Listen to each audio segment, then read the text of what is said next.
तो विद्या एजुकेशन में आपका हार्दिक स्वागत है। इस लेक्चर में हम भूगोल विषय के उद्भव के बारे में जानेंगे। भूगोल विषय का विकास कैसे होता है, आज हम इस लेक्चर में इसको डिस्कस करेंगे। जैसा कि प्रीवियस लेक्चर में हमने बताया कि भूगोल के सारे सिलेबस को मैंने डिस्कस किया था और सेगमेंट वाइज सेगमेंट हम आगे बढ़ेंगे। आज यही सब्जेक्ट को समझने से पहले उस सब्जेक्ट के मूल अवधारणा को हमको समझना होगा कि वो सब्जेक्ट कैसे विकास किया, कैसे इवॉल्व हुआ, उसको समझेंगे आज। सबसे पहले चलिए स्टार्ट करते हैं आज का डिस्कशन। देखिए, आज का एजेंडा क्या है, विषय के रूप में भूगोल का स्वरूप कैसा है, आज ये हम समझने की कोशिश करेंगे।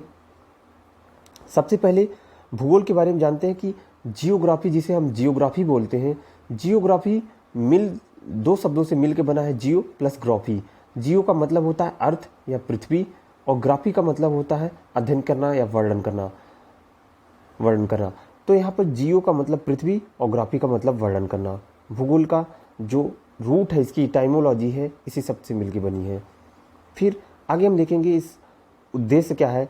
उद्देश्य होता है दैनिक जीवन में, अगर देखा जाए भूगोल की उपयोगिता की बात करते हैं तो आसपास की चीज़ों को समझना, व्यवहारिक रूप से प्रादेशिक चीज़ों उपागमों की व्याख्या करना, ये होता है उद्देश्य इसका।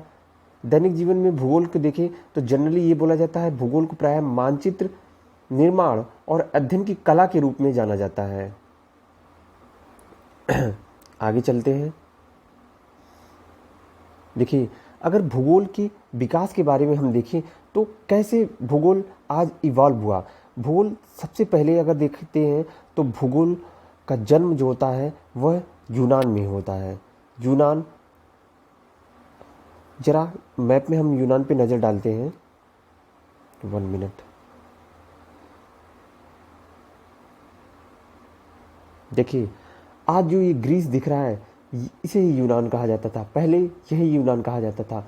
ये चारों तरफ से समुद्र से घिरा हुआ एक शांत इलाका हुआ करता था। किसी विषय के विकास के लिए सबसे ज़रूरी है कि वहाँ पर वातावरण ऐसा होना चाहिए।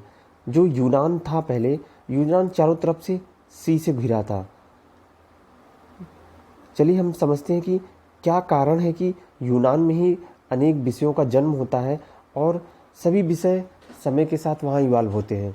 यूनान में सबसे बड़ी चीज़ थी, अगर देखा जाए बहुत सारे फैक्टर हैं यूनान में, बहुत सारे विषयों ने जन्म लिया, लेकिन सबसे बड़ा फैक्टर था शांति।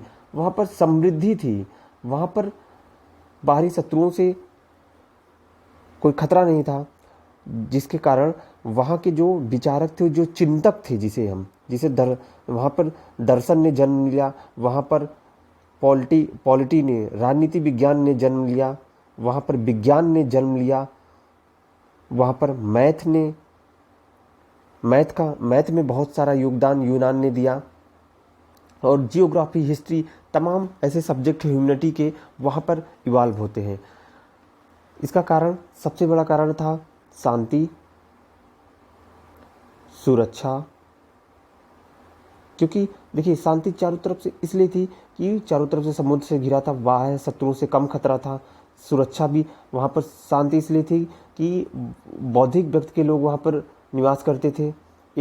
उनके अंदर चिंतन की शक्ति थी कि वो चीज़ों को समझना चाहते थे, नए विषय के बारे में जानना चाहते थे, उनके अंदर चिंतन की अवधारणा थी, इसी कारण वहाँ पर शांति थी। सुरक्षा इसलिए था कि चारों तरफ से जियोग्राफिकल एरिया जो था उसका चारों तरफ से, देखिए मैप में हम ये देखिए, मैप में पुराना मैप है, इस मैप में देखिएगा ये चारों तरफ से जो आज ग्रीस दिख रहा है, ये यूनान ही हुआ करता था, पहले यूनान ही बोला जाता था, चारों तरफ से समुद्र से घिरा हुआ करता था।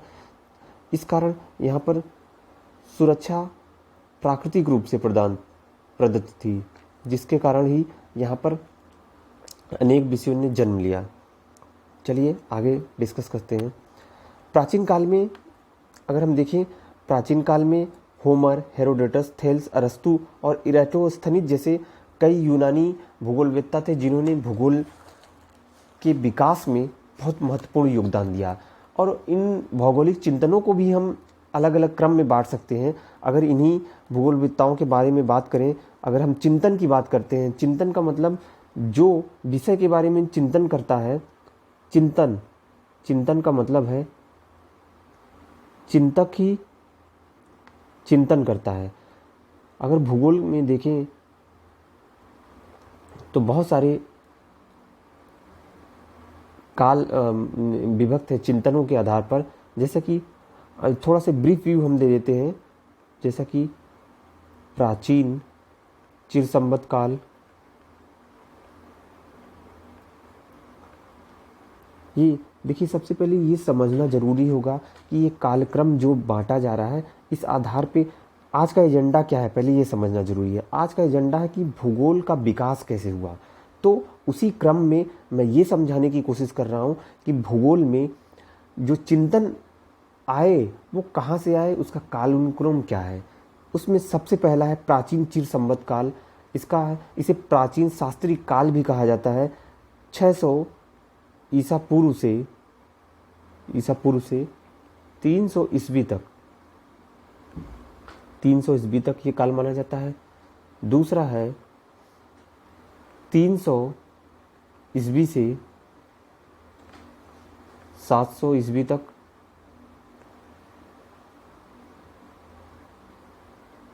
तीसरा है पुनर्जागरण काल।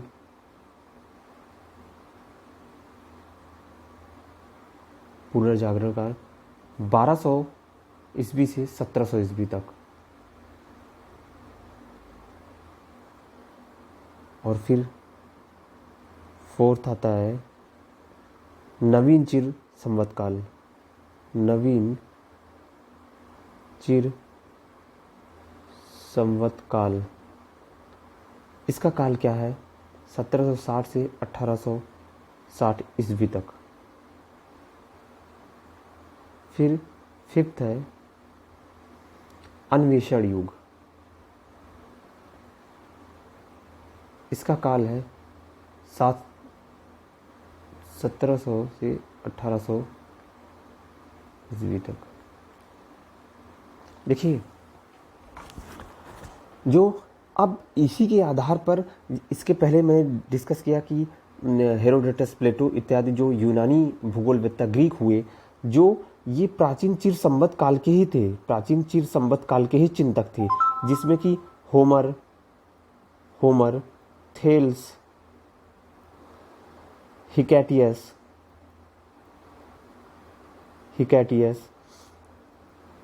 हेरोडोटस, प्लेटो, अरस्तु,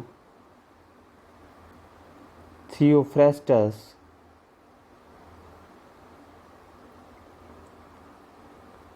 इरेटोस्थनीज, ये सभी हुए, ये सभी यूनानी थे। देखिए आगे हम डिस्कस करते हैं होमर के बारे में। अगर थोड़ा थोड़ा से जानकारी आप लेते चलिए कि होमर के बारे में।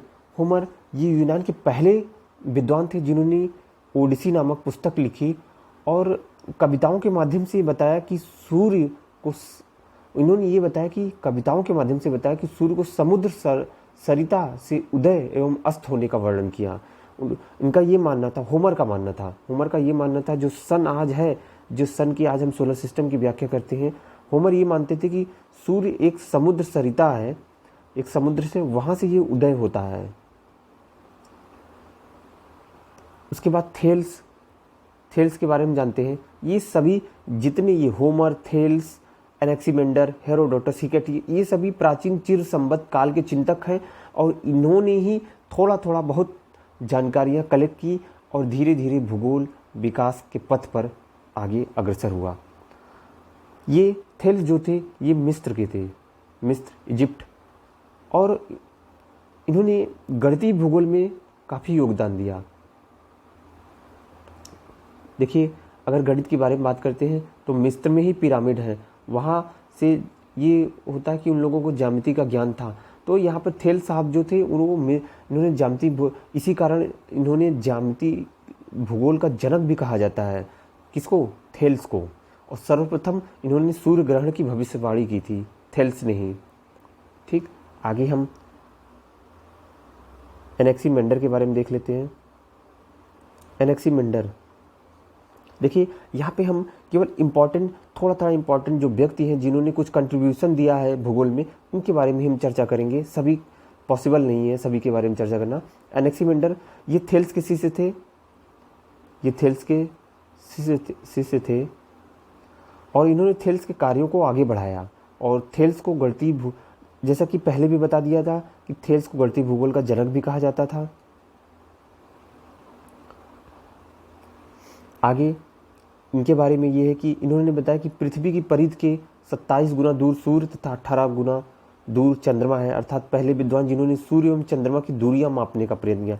एनेक्सीमेंडर के बारे में सबसे खास बात यह है कि इन्होंने सन और मून की दूरियां मापने का पहला प्रयास किया था। किसने? एनेक्सीमेंडर ने। और इन्होंने ये भी बताया कि पृथ्वी जो अर्थ है, इन्होंने ये बताया था कि पृथ्वी जो है यह ब्रह्मांड के मध्य में स्थित है और चपटी न होकर ये गोलाकार है। आगे हिकैटियस।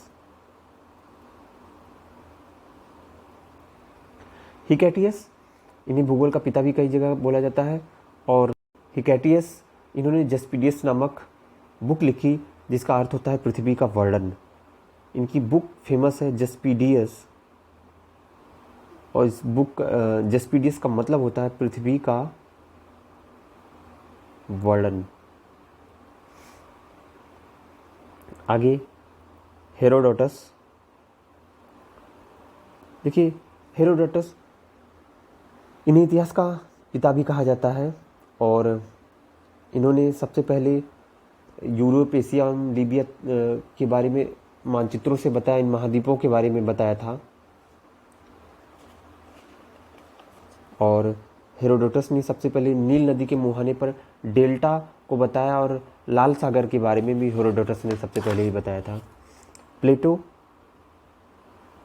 प्लेटो ये यूनानी दार्शनिक, इसके बारे में पता ही होगा कि प्लेटो जो थे अरस्तु के गुरु थे। और अरस्तु के बारे में बहुत सारी चीज़ें हैं कि इन्हें फादर ऑफ साइंस कहा जाता है, विज्ञान के जनक, फादर ऑफ बायोलॉजी कहा जाता है, फादर ऑफ जूलॉजी बोला जाता है। और सबसे पहले अरस्तु ने ही पॉलिटी, राजनीति शास्त्र में भी इनके अहम योगदान को देखा जाता है, क्योंकि ये भी यूनान के ही थे। इससे पहले भी मैंने बता दिया कि यूनान में बहुत सारे विषयों का जन्म हुआ। आगे थियोफ्रास्टस, इन्हें फादर ऑफ बॉटनी कहा जाता है। और इन्होंने सर्वप्रथम वनस्पति और जलवायु के बारे में संबंध स्थापित करने की कोशिश की। फिर आगे हम इरेटोस्थनीज के बारे में देखते हैं। इन्हें व्यवस्थित भूगोल का पिता कहा जाता है, व्यवस्थित भूगोल का पिता कहा जाता है। इन्होंने ही जियोग्राफिया शब्द दिया, अर्थात पृथ्वी का क्रमबद्ध अध्ययन। इसी कारण इन्हें व्यवस्थित भूगोल का जन्म का पिता कहा जाता है। देखिए इन सारे के बारे में जान के हमको एक चीज़ तो स्पष्ट रूप से ये पता चली कि भूगोल अचानक ही नहीं आ गया, ये इवॉल्व हुआ है समय के साथ। जैसा कि देखिए पूर्व आधुनिक काल ये 15वीं सदी के मध्य से शुरू होकर 28वीं सदी तक चला था। इसके पहले हमने देखा कि प्राचीन काल होता है। प्राचीन काल में हमने होमर, हेरोडोटस, थेल्स, बहुत सारे लोगों के बारे में अध्ययन किया। पूर्व आधुनिक काल आया। पूर्व आधुनिक काल 15 से 18वीं सदी के बीच माना जाता है। फिर आधुनिक काल 19वीं सदी के उत्तरार्ध का काल जो होता है आधुनिक काल माना जाता है। नवीन काल द्वितीय विश्व युद्ध के बाद जो भूगोल का विकास बड़ी तीव्र गति से हुआ, उसे नवीन काल में हम देखते हैं। भूगोल का क्षेत्र, आज भूगोल को मदर ऑफ ऑल साइंसेज भी कहा जाता है, जिसे मैथ को कहा जाता है। भूगोल को विज्ञान का दर्जा प्राप्त है। भूगोल के अध्ययन की विधियाँ क्रमबद्ध हो सकती हैं, प्रादेशिक हो सकती हैं। यदि हम भूगोल के और अगर हम इसको डिवाइड करें किन किन हिस्सों में है भूगोल, तो देखिए यहाँ पर देखिए भूगोल है, इसको हम फिजिकल जियोग्राफी में डिवाइड कर सकते हैं। मानव भूगोल में, प्रादेशिक भूगोल में ही हम जैसे भारत का भूगोल हुआ, विश्व भूगोल, ये सब प्रादेशिक भूगोल में हम पढ़ेंगे। ठीक। और ये फिजिकल जियोग्राफी, भौतिक भूगोल में हम क्या, जलवायु विज्ञान, मृदा विज्ञान, समुद्र विज्ञान, क्लाइमेटोलॉजी, समुद्र विज्ञान, ओशिनोग्राफी, मृदा सॉइल पीडोलॉजी, सॉइल्स जियोग्राफी हो गया, जैव भूगोल हो गया, भू आकृति विज्ञान हो गया, जियोमॉर्फोलॉजी हो गया। ये सब कुछ हम भूगोल के अंतर्गत ही अध्ययन करते हैं। मानव भूगोल में हम जनसंख्या के बारे में, सांस्कृतिक भूगोल इसी के अंतर्गत आता है, ऐतिहासिक सामाजिक भूगोल इसी के अंतर्गत आता है, अधिवास, ग्रामीण, ये सभी हम इसके अंतर्गत अध्ययन करते हैं। आज हमने भूगोल के बारे में उसके मूल अवधारणा को समझा कि किस प्रकार भूगोल इवॉल्व होता है। आगे हम जैसे भौतिक भूगोल में क्या क्या अध्ययन करेंगे ये हमने सिलेबस में डिस्कस ही कर लिया। खगोलीय भूगोल में ये भू आकृति विज्ञान, जलवायु विज्ञान, समुद्र विज्ञान में हम समुद्री तलों की गहराइयाँ अध्ययन करेंगे। मृदा भूगोल में हम मृदा के बारे में जानेंगे। जैव भूगोल में हम जैविक घटनाओं के बारे में अध्ययन करेंगे। मानव भूगोल में हम मानवीय जनसंख्या एवं स्थानिक विश्लेषण के बारे में देखेंगे। इस प्रकार हम भूगोल के बारे में आगे डिस्कस करेंगे।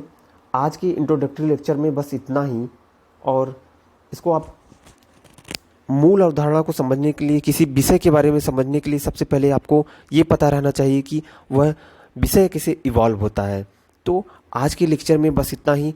कल से रेगुलर कंटिन्यू जो भारत का भूगोल है, हम भारत के भूगोल के बारे में डिस्कस करेंगे और कल से कंटिन्यू लेक्चर होगा। ये 2 लेक्चर जो प्रीवियस आपकी इंट्रोडक्टरी लेक्चर है, इसको आप कायदे से देखिएगा और अपनी अवधारणा को स्पष्ट करने की कोशिश करिएगा कि अवधारणात्मक रूप से आप स्पष्ट रहें। जो सब्जेक्ट आप पढ़ने जा रहे हैं, क्या उसके बारे में आपको प्रॉपर जानकारी है, या उसका विकास कैसे होता है, उसके बारे में समझने की कोशिश करिएगा। इंट्रोडक्टरी लेक्चर में मैंने कहा था, पहले सिलेबस, दूसरा है जो विषय है उसके बारे में जानना। ये दोनों हो चुके हैं। अगला कल से हम भारत का भूगोल स्टार्ट करेंगे और आगे अपने लेक्चर को कंटिन्यू करेंगे। आज के डिस्कशन के लिए बस इतना ही। Thank you very much.